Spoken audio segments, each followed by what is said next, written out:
नमस्कार, मी doctor Shilpa. Healthy मी ह्या YouTube चॅनलवरती तुमचं सर्वांचं परत एकदा स्वागत। डायबिटीस म्हणजे मधुमेह आजकाल बदलत्या जीवनशैली असेल, ताणतणाव असेल, याच्यामुळे मधुमेह किंवा अर्ली डायबिटीस बऱ्याच जणांमध्ये सापडतो। आता डायबिटीस म्हणजे काय की तुमच्या रक्तातली शुगर प्रमाणापेक्षा जास्त वाढणे, याला आपण डायबिटीस म्हणतो। पण मग हा डायबिटीस काय आहे, कशामुळे होतो, हा पूर्णपणे बरा होतो का? औषधं चालू असतील डायबिटीसची खूप वर्षापासून किंवा काही नुकताच गोळ्या चालू झाल्या असतील तर त्या पूर्णपणे बंद होतात का? डायबिटीस रिव्हर्स होतो का? असे बरेचसे प्रश्न तुमच्या मनात असतील। तर त्याची सगळी उत्तरं आपण ह्या व्हिडिओमध्ये जाणून घेणार आहोत। व्हिडिओ शेवटपर्यंत बघा आणि आपलं चॅनल लाईक आणि सबस्क्राईब करायला विसरू नका। तर डायबिटीस म्हणजे मधुमेह हा मेटाबॉलिक डिसऑर्डर आहे। मेटाबॉलिक डिसऑर्डर म्हणजे काय तर चयापचय संबंधीचा हा आजार आहे। चयापचय म्हणजे काय? आपण जे अन्न खातो त्याचं जे पचन होतं आणि त्याचं जे काही उत्सर्जन होतं, तर हा सगळ्या प्रोसिजरला आपण काय म्हणतो? चयापचय क्रिया किंवा मेटाबॉलिझम म्हणतो। जेव्हा आपल्या पचनशक्तीमध्ये कुठल्या तरी कारणास्तव बिघाड निर्माण होतो आणि आपण जे काही अन्न खातो त्याचं जे काही ग्लुकोजमध्ये जे काही रूपांतर झालेलं असतं, तर ते ग्लुकोज पचवण्याची क्षमता शरीराची कमी होते किंवा ते ग्लुकोज इन्सुलिन द्वारे पचवलं जातं आणि ते इन्सुलिनच्या प्रक्रियेमध्ये म्हणजे तयार करण्याच्या प्रक्रियेमध्ये बिघाड निर्माण होतो किंवा प्रॉपर इन्सुलिन डेव्हलप होत नाही। तर अशा वेळी तुमच्या रक्तामध्ये साखर, अतिरिक्त साखर शरीरामध्ये साठायला लागते आणि मग त्या साखरेचं प्रमाण जेव्हा जास्त होतं तर वेगवेगळ्या स्वरूपात त्याचे परिणाम शरीरावरती होतात आणि मग तुम्हाला डायबिटीस होतो। मग नुकताच जर काही लोकांना अचानकच शुगर सापडते, मग त्याच्या पाठीमध्ये खूप काही कारणं असतात।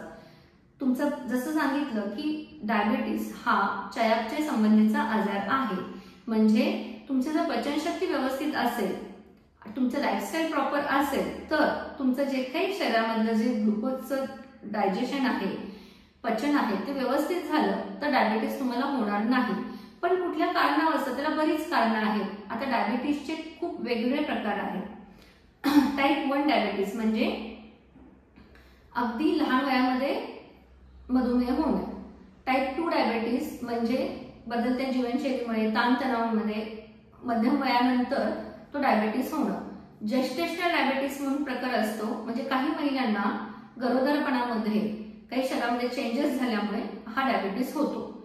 तर हे जे काही 3 प्रकार आहेत त्यातला टाईप 2 डायबिटीस हा प्रकार हा फक्त जीवनशैली बदलल्यामुळे किंवा ताणतणाव, अवेळी खाणं, जे काही आपले लाईफस्टाईल आहे ते आपण प्रॉपर न करणं ह्याच्यामुळे झालेला असतो।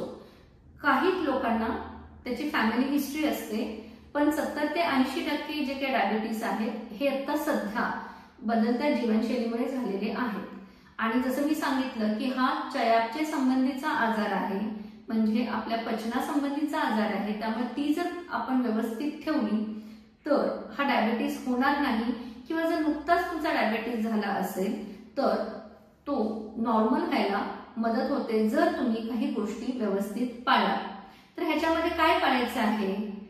तर आहार, निद्रा आणि व्यायाम ह्या जीवनाच्या 3 सूत्री आहेत आणि जर आपण ह्या व्यवस्थित पाळल्या, कारण याच्यावरतीच आपलं सगळं शरीराचं मेटाबॉलिझम, आपल्या शरीराची पचन संस्था ही सगळी आपण जे खातो, कधी खातो, काय खातो याच्यावरतीच अवलंबून असतं। आणि ह्या जर आपण 3 गोष्टी व्यवस्थित पाळल्या, म्हणजे आपण आहार व्यवस्थित घेतलाय, रोजच्या रोज आपण आपल्याला सोसवेल इतका जर नियमित 20 ते 30 मिनिटं व्यायाम केला तर जे काही शरीरामध्ये एक्स्ट्रा फॅट आहे, एक्स्ट्रा ग्लुकोज आहे ते पचायला मदत होते। तसंच जेव्हा आपण व्यायाम करतो, आहार घेतो, तर आपली सिस्टीम दिवसभर काही कारणास्तव वर्क करत असते आणि ही सिस्टीम रात्री शटडाऊन होत असते। त्यामुळे रात्रीची झोप व्यवस्थित होणं तेही गरजेचं आहे। त्याच्यापुढे नुसता आहार आणि नुसता तुम्ही व्यायाम केलात आणि तुमची झोप जर पुरेशी नाही झाली तर ह्या पचन संस्थेला रिकव्हर व्हायला मदत होत नाही आणि मग हे जरी तुम्ही 2 गोष्टी व्यवस्थित केल्यात आणि तुमची जर झोप व्यवस्थित नसेल तरी तुमचं मग चयापचय बिघडणार आहे। तर तुमचं चयापचय किंवा मेटाबॉलिझम हा जर तुम्हाला व्यवस्थित ठेवायचा असेल तर आहार, निद्रा आणि व्यायाम ह्या 3 गोष्टी तुम्हाला व्यवस्थित सांभाळणं किंवा व्यवस्थित त्याचं रुटीन लावणं खूप गरजेचं आहे। तर हा डायबिटीस रिव्हर्स होतो का? किंवा याच्या गोळ्या बंद होतात का, तो पूर्णपणे बरा होतो का, तर याचं उत्तर हो आहे. कारण जसं मी ह्या गोष्टी सांगितल्या की तुमचा जो आहार, निद्रा आणि व्यायाम ह्या जर 3 सूत्री जर तुम्ही व्यवस्थित त्याचं रुटीन लावलं, त्याचं व्यवस्थित रुटीनमध्ये ठेवून त्याचं पालन केलं, वेळेवर जेवलात, व्यवस्थित व्यायाम केला रोजच्या रोज आणि शांतपणे 7 ते 8 तासाची झोप जर तुम्ही घेतलात तर हा डायबिटीज कव्हर व्हायला मदत होते. आता ह्याच्यामध्ये पण काही प्रकार आहेत की सगळ्यांचाच डायबिटीज हा लगेच 2 महिन्यात, 3 महिन्यात, वर्षभरात कंट्रोलमध्ये येणार नाही. कारण प्रत्येकाचा डायबिटीज, त्यांची प्रकृती, त्यांना असणारे काही पॅरामीटर्स हे वेगवेगळे असू शकतात. जसं काही मुलांना अगदी लहान वयामध्ये म्हणजे वयाच्या 23व्या वर्षी, 30व्या वर्षी काही मुलांना किंवा व्यक्तींना डायबिटीस लवकर सापडतो. तर त्या लोकांचं कारण एकच असतं की त्यांची बदललेली जीवनशैली आणि त्यांनी जर ही 3 सूत्री व्यवस्थित पाळली, आहार, निद्रा, व्यायाम व्यवस्थित घेतलं, त्याचं रुटीन व्यवस्थित लावलं तर सुरुवातीला त्यांना औषधं घ्यायची गरज नाही. कारण जे काही त्यांच्या अतिरिक्त ग्लुकोज शरीरामध्ये साठलेलं आहे तर ह्या सगळ्या गोष्टीमुळे ते कमी व्हायला मदत होतं, नॉर्मल व्हायला मदत होते. पण काही लोकांचा डायबिटीस हा 5 वर्ष, 10 वर्ष असतो आणि त्यांना त्यांच्या गोळ्यांची सवय झालेली असते आणि शरीर मग त्या गोळ्यांवरती अवलंबून राहून त्याचं चयापचय चालू असतं. त्यामुळे ही सिस्टीम ब्रेकडाऊन करायला काही दिवस लागतात. त्याच्यामुळे तुम्ही ह्या 3 सूत्री तर फॉलो करायच्याच आहेत. त्याच्याबरोबर तुम्ही आयुर्वेदिक औषधांचा सपोर्ट घेऊन तर हे चयापचय तुम्हाला बूस्ट करायचं आहे किंवा त्या चयापचयाला चालना द्यायची आहे. म्हणजे जेणेकरून तुमचं जे काही ॲलोपॅथीचे मेडिसिन्स आहेत त्याच्यावरती जे शरीर अवलंबून राहिलेलं आहे ते थोडंसं ती सायकल ब्रेकडाऊन व्हायला मदत होईल आणि मग काही दिवसांनी तुमच्या ॲलोपॅथीच्या औषधांचे डोसेस कमी व्हायला लागतील. कारण तुमची शुगरच तुमची कंट्रोलमध्ये येणार आहे आणि तेव्हा डॉक्टर्स तुम्हाला स्वतः सांगणार आहेत की शुगर आता कंट्रोलमध्ये आहे, तेवढ्या हायर डोसची गरज नाही. पण त्यामुळे ते टेपरिंग डाऊन हळूहळू कमी करत येऊन ते बंदही होऊ शकतात. काही लोकांमध्ये अनकंट्रोल डायबिटीस असतो, म्हणजे कारण फॅमिली हिस्ट्री असते, काही लोकांना लहानपणीचा डायबिटीस असतो तर किंवा बरेच वर्ष त्याच्यावर औषधं घेतलेली असतात आणि ती औषधं घेत असताना सुद्धा त्यांनी कुठल्याही गोष्टीचं खाण्यापिण्यामध्ये, व्यायामामध्ये कुठलेही बदल केलेले नसतात आणि त्याच्यामुळे त्यांचा डायबिटीस हा अनकंट्रोल होतो. तर अशा लोकांमध्ये सुद्धा हा अनकंट्रोल डायबिटीस पहिला कंट्रोल डायबिटीसमध्ये शिफ्ट करावा लागतो आणि त्याच्यानंतर मग पॅरलल तुम्हाला हळूहळू औषधं टेपर डाऊन करून तुम्हाला ती औषधं कमी करता येतात.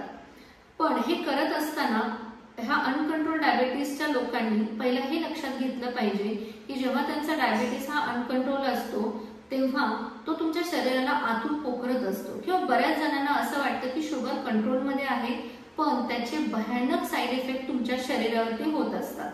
डायबिटीसचा तुमच्या शरीरावरती किंवा अवयवांवरती इतका वाईट परिणाम होतो तर काही लोकांच्या किडनीवरती, काही लोकांच्या हार्टवरती डायबिटीसचा परिणाम होऊन तर ते कमकुवत व्हायला लागतात. सगळ्यात जास्त धोका असतो तो डायबिटीस कॉम्प्लिकेशनचा, तो म्हणजे तुमच्या डोळ्यांना. काही लोकांना अंधुक दिसायला लागतं, कॅपिलरीज त्यांच्या बारीक झालेली असतात किंवा डोळ्यांमध्ये रक्तस्राव होतो. तर असे काही गोष्टी किंवा कॉम्प्लिकेशन्स असतात ह्या अनकंट्रोल डायबिटीसमध्ये असतात. म्हणजे तो तुम्हाला लॅबोरेटरीच्या टेस्टमध्ये तुमचा डायबिटीस कंट्रोलमध्ये असतो पण तो तुमचं शरीर आतून अशा पद्धतीने पोखरत असतो. त्यामुळे ह्या केसमध्ये सुरुवातीला तुमचा डायबिटीस कंट्रोलमध्ये ठेवून त्याचे कॉम्प्लिकेशन्स होणार नाहीत किंवा झालेले कॉम्प्लिकेशन्स रिकव्हर करून पुढे औषधं कंटिन्यू करून मग हळूहळू औषधं कमी करावी लागतात. पण हे सगळं करत असताना ह्या 3 सूत्री विसरून चालणार नाही. ज्यांचा डायबिटीस रिव्हर्स होतो त्यांनी सुद्धा लाईफ लॉंग ह्या 3 सूत्री किंवा यांचं पालन व्यवस्थित करणं गरजेचं आहे. कारण ह्या 3च गोष्टी आहेत ज्या तुम्ही व्यवस्थित ठेवलात तर तुमच्या शरीराचं चयापचय व्यवस्थित राहणार आहे आणि ह्या गोष्टींचं जर तुम्ही रुटीन ठेवलं नाही, व्यवस्थित त्याचं पालन केलं नाही तर ह्याच गोष्टी तुमच्या शरीरावरती विपरीत परिणाम करणार आहेत. त्यामुळे आहार, निद्रा आणि व्यायाम या 3 सूत्रींचं तुम्ही व्यवस्थित पालन करा आणि तुमचा डायबिटीस रिव्हर्स करण्याकडे आजच पहिलं पाऊल उचला. डायबिटीस रिव्हर्स कसा करायचा आहे, पूर्णपणे औषधं कशी कमी करायची आहेत किंवा याच्या संदर्भात जर तुम्हाला मार्गदर्शन हवं असेल तर तुम्ही नाडी परीक्षण करून घेऊन तुम्ही आजच तुमचा डायबिटीस रिव्हर्स करण्यासाठी पहिलं पाऊल उचला. धन्यवाद.